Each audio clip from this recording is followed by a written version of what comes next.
Assalamualaikum warahmatullahi wabarakatuh. Perkenalkan, nama saya Saira dengan NIM 22650099. Di sini saya akan menjelaskan tugas kedua, tugas kecerdasan buatan, yaitu jelaskan 3 contoh kasus yang menggunakan teknik pemecahan masalah dalam kecerdasan buatan. Nah, yang pertama yaitu chatbot pelayanan pelanggan. Nah, apa itu chatbot? Chatbot adalah robot virtual dengan kecerdasan buatan AI atau Artificial Intelligence. Robot ini mampu menirukan percakapan manusia dalam bentuk pesan teks atau suara melalui aplikasi pesan, website, atau aplikasi mobile. Chatbot berfungsi untuk 1. Customer service. Fungsi utama dari chatbot adalah sebagai customer service yang melayani pelanggan, sebab robot virtual ini memiliki kemampuan untuk merespon pertanyaan pelanggan, mengumpulkan data pelanggan, dan lain-lainnya. Kemudian, kedua, membantu perjualan dan pembayaran. Chatbot bisa menyederhanakan proses belanja dan membayar. Anda bisa menggunakan bot untuk mengirimkan katalog produk yang pelanggan butuhkan sesuai trigger tertentu, termasuk mengirimkan invoice yang memudahkan pelanggan membayar. Kemudian, mengirimkan notifikasi penting. Chatbot juga bisa dimanfaatkan untuk mengirimkan notifikasi terakit informasi atau berita terbaru dari perusahaan ke pelanggan. Anda cukup mengaturnya pada sistem bot, kemudian bot akan otomatis mengirimkan ke banyak pelanggan sekaligus. 4. Mengatur janji temu. Bot memudahkan penggunanya untuk mengatur janji temu dengan menampilkan ketersediaan di kalender dan memilih tanggal. Kemudian, bot akan otomatis mengirimkan notifikasi pengingat saat mendekati waktu janjian. Kemudian 5. Meningkatkan kepercayaan. Interaksi yang digunakan bot sangat cepat dan bersifat personal. Hal ini mendorong pelanggan untuk merespon interaksi tersebut. Artinya, keterlibatan mereka juga meningkat, termasuk customer experience dan kepuasan pelanggan. Nah, bagaimana cara kerja chatbot?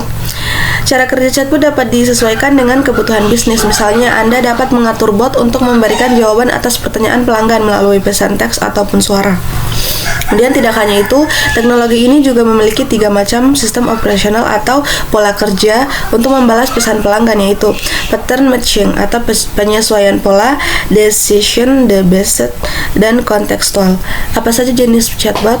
Chatbot berbasis linguistik, AI chatbot, machine learning, model voice command. Contoh penggunaan chatbot yang tepat: 1. Personal chatbot, personalisasi chatbot. 2. Atur waktu respon.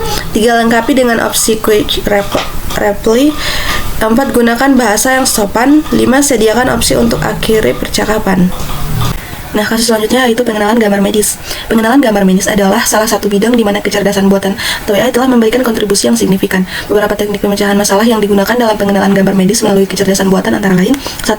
Convolutional neural networks. CNN adalah salah satu teknik yang paling umum digunakan untuk pengenalan gambar. Teknik ini memungkinkan jaringan saraf tiruan untuk mengidentifikasi fitur-fitur yang relevan dalam citra medis. CNN dapat belajar untuk mengenali pola visual dengan memproses data secara bertahap melalui lapisan-lapisan yang mendeteksi fitur-fitur semakin kompleks. Selanjutnya, segmentasi gambar. Segmentasi adalah teknik yang memungkinkan AI untuk memisahkan dan mengidentifikasi area tertentu dalam gambar medis. Misalnya, untuk mengidentifikasi organ dalam gambar MRI, CT scan, atau gambar radiologi lainnya. Segmentasi membantu dalam memisahkan area yang spesifik untuk analisis lebih lanjut. Selanjutnya yaitu transfer learning. Transfer learning adalah pendekatan di mana model yang sudah terlatih pada dataset besar digunakan kembali untuk tugas pengenalan gambar medis. Pada model yang sudah terlatih, seperti digunakan untuk pengenalan gambar umum, seperti ImageNet, dapat diadaptasi dan dioptimalkan kembali untuk tugas pengenalan gambar medis. Selanjutnya, augmentasi data. Augmentasi data adalah teknik yang memperluas dataset dengan cara mengubah, memperbesar, atau memanipulasi citra medis yang ada. Ini membantu model AI untuk belajar dan untuk belajar dari berbagai variasi data dan mencegah overfitting. 5. Multimodal learning. Teknik ini menggabungkan data dari berbagai jenis modalitas gambar medis seperti MRI, CT scan, dan data lainnya. Hal ini memungkinkan sistem untuk memperoleh pemahaman yang lebih lengkap dari data medis dengan menggunakan informasi dari berbagai sumber. Selanjutnya, interpretability dan explainability dalam konteks medis. Penting untuk memahami alasan dibalik prediksi AI. Teknik interpretabilitas dalam kemampuan menjelaskan alasan dibalik keputusan AI sangat penting untuk memastikan kepercayaan dokter atau profesional medis terhadap informasi yang disampaikan oleh sistem. Selanjutnya, yang terakhir, validasi klinis. Sebelum diimplementasikan dalam pengamatan klinis, teknik AI untuk pengenalan gambar medis harus melewati proses validasi klinis yang ketat untuk memastikan keakuratannya dan kemampuannya dalam mendukung pengambilan keputusan. Nah, dalam pengenalan gambar medis, aplikasi AI dapat membantu dalam diagnosis, deteksi dini penyakit, perencanaan perawatan, dan pengembangan solusi perawatan yang lebih profesional dan efisien. Meskipun AI telah menunjukkan potensi besar dalam pengenalan gambar medis, penggunaan teknologi ini harus diarahkan oleh praktis medis dan sesuai dengan standar regulasi yang berlaku. Nah, yang contoh yang ketiga yaitu prediksi pergerakan saham. Nah, pergerakan saham adalah usaha untuk memperkirakan arah atau perubahan harga saham di masa depan. Para investor, analis keuangan, dan pedagang sering menggunakan analisis teknis, fundamental, atau algoritma untuk mencoba memprediksi apakah harga saham suatu perusahaan akan naik, turun, atau tetap stabil dalam periode tertentu. Nah, kemudian seiring berjalannya teknologi, dibuatlah suatu AI yang berguna untuk prediksi pergerakan saham. Nah, prediksi pergerakan saham menggunakan kecerdasan buatan atau AI adalah pendekatan yang semakin banyak digunakan dalam upaya memprediksi perilaku pasar saham. Beberapa teknik AI yang digunakan dalam memprediksi pergerakan saham meliputi penggunaan neural network, jaringan saraf tiruan atau neural network adalah metode AI yang digunakan untuk memproses data keuangan dan membuat prediksi. Ini melibatkan pelatihan jaringan saraf dengan menggunakan data historis tentang harga saham, volume perdagangan, dan faktor-faktor lain yang mempengaruhi harga saham, pasar saham. Kemudian kedua, algoritma pembelajaran mesin atau machine learning. Algoritma pembelajaran mesin digunakan untuk menganalisis pola-pola dalam data historis dan mengidentifikasi korelasi antara berbagai variabel dan pergerakan saham. Ini bisa melibatkan berbagai teknik seperti regresi, decision trees, random forest, dan algoritma lainnya. Kemudian ketiga yaitu Natural Language Processing atau NLP. Teknologi pemrosesan bahasa alami digunakan untuk menganalisis berita, laporan, dan sentimen pasar dari berbagai sumber.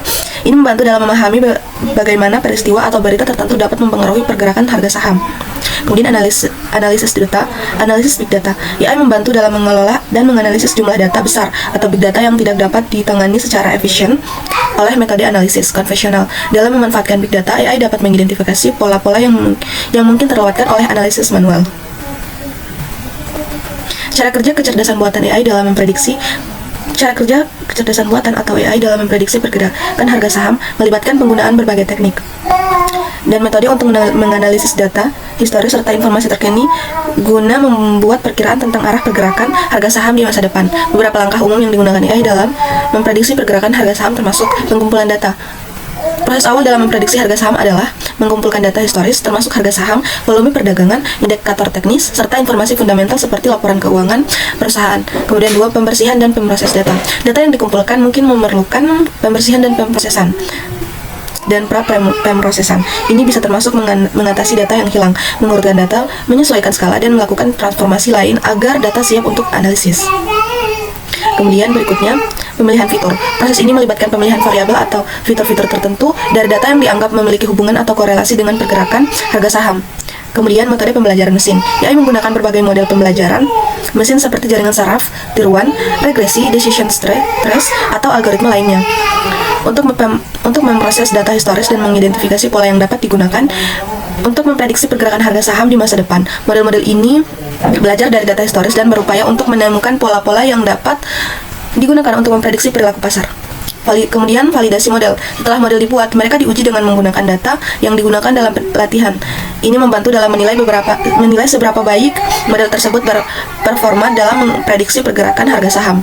Kemudian pemantauan dan penyesuaian. Perusahaan, pasar yang dinamis, dan peristiwa eksternal dapat mempengaruhi perilaku saham. Oleh karena itu, model-model